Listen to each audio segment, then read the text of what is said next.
احل لکم ما وراء ذالکم، اس کے علاوہ جتنے رشتے ہیں تمہارے لیے کیا ہیں؟ حلال ہیں.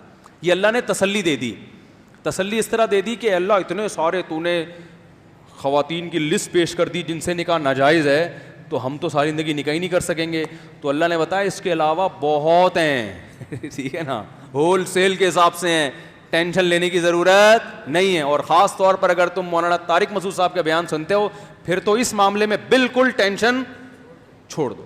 وہ ہمارے بھانجوں نے کہا تھا نا، ابھی جمعے کو میں نے بیان میں بتایا تھا، 17-18 سال کے ہیں، مجھے کہنے لگے ابے ہمارے لیے کیا پرابلم ہے.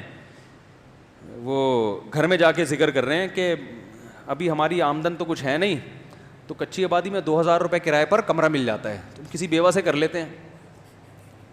تو گھر میں جب ان کی والدہ نے یہ باتیں سنی تو پریشان ہوئی کہ یار یہ میرے بچے کس قسم کی باتیں کر رہے ہیں.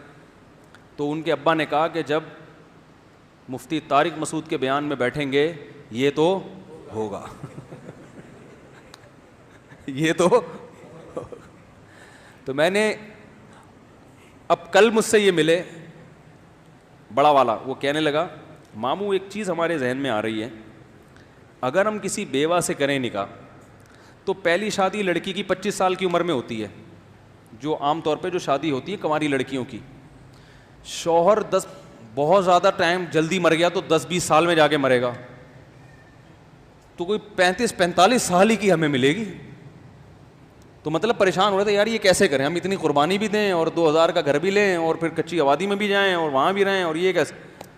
میں نے کہا بھائی یہ آرڈر پہ بیوہ کروائے بغیر یہ کام نہیں ہو سکتا. یہ کام اگر آپ اس عمر میں چاہتے ہو تو اس کے لیے کوئی ایسے ادارے سے رابطہ کرو جہاں یہ بورڈ لگا ہوا ہو کہ ہمارے ہاں اور آرڈر پہ عورتیں باقاعدہ بیوہ کروائی جاتی ہیں. قدرت کی طرف سے کسی کے بیوہ ہونے کا انتظار کرو.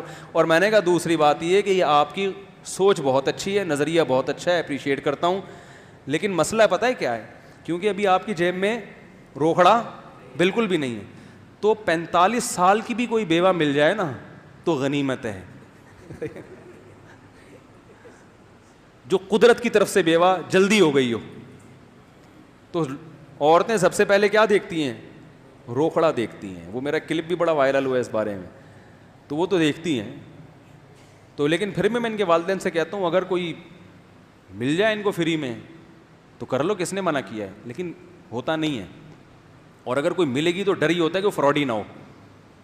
اچھا اس پہ ایک علمی نقطے کی بات بھی ہے، وہ پھر کسی اور، کیونکہ پورا بیان پھر ادھر ہی چلا جائے گا، پھر میں کسی اور وقت اس کو میں بتاؤں گا کہ یہ میں کبھی یہ نہیں کہتا کہ منہ اٹھا کے جہاں چاہے نکاح کر لو. ٹھیک ہے نا، نکاح میں سب سے پہلے یہ دیکھنا پڑتا ہے، غریب لڑکی سے کرو یہ تو فائدے کی چیز ہے، لیکن یہ دیکھنا پڑے گا کہ آپ کی نسل نہ خراب ہو جائے، اور یہ قرآن سے بھی ثابت ہے. میں غریب لڑکیوں سے نکاح کا مشورہ بھی دیتا ہوں، بیواؤں سے بھی دیتا ہوں، طلاق یافتاؤں سے بھی دیتا ہوں، لیکن چند چیزوں پہ کمپرومائز نہیں کرنا. اگر کوئی ایسا خاندان ہے جن میں تمیز ادب ہے ہی نہیں، چور اچکے ہیں وہاں کے لوگ، عورتیں، پھر شادی آپ کو پھر نہیں کریں، کیونکہ بچے ماں کو فالو کرتے ہیں. آج کل باپ کو کوئی نہیں لفٹ کراتا. آپ کے بچے اس ڈیزائن کے پیدا ہوں گے کہ آپ بولو گے یار یہ کیا عذاب میں ڈال دیا ماموں نے. ٹھیک ہے نا، تو اس پہ کمپرومائز نہیں کرنا ہے. پھر یہ قرآن سے کہاں ثابت ہے یہ میں کسی اور وقت بتاؤں گا. ہاں کسی کو خدا نخواستہ زنا کا خوف ہو، یہ خطرہ ہے کہ اگر نکاح نہیں کیا تو میں زنا میں پڑ جاؤں گا، پھر وہ جیسے تیسے جہاں بھی موقع ملتا ہے نکاح کر لے، کیونکہ زنا سے بچائے اپنے آپ. لیکن نارملی غریب لڑکیوں سے تو کریں، بیوہ سے بھی کریں، اپنے اسی عمر میں زیادہ ہے تو بھی کریں. ہمارے نبی نے پہلا نکاح 25 سال کی عمر میں کیا، 40 سالہ بیوہ سے، لیکن خاندان اچھا تھا. جیسے ہی نبی کو نبوت ملی ہے سب سے پہلے تصدیق حضرت خدیجہ نے کی. ان کے تسلی کے الفاظ جیسے تھے نا، اس سے پتہ چلتا ہے کہ بڑے اچھے خاندان کی تھیں. کیا ارشاد فرمایا رسول اللہ صلی اللہ علیہ وسلم سے، آپ نے فرمایا ایسے فرشتہ آیا یوں کیا، تو آپ پریشان تھے. انہوں نے فرمایا کہ اللہ آپ کو رسوا ہونے نہیں دے گا، اس لیے کہ آپ ہمیشہ بیوہ عورتوں کو سہارا دیتے ہیں، مسکینوں کا، یتیموں کا خیال کرتے ہیں. آپ کی زندگی اتنی اچھی گزری ہے.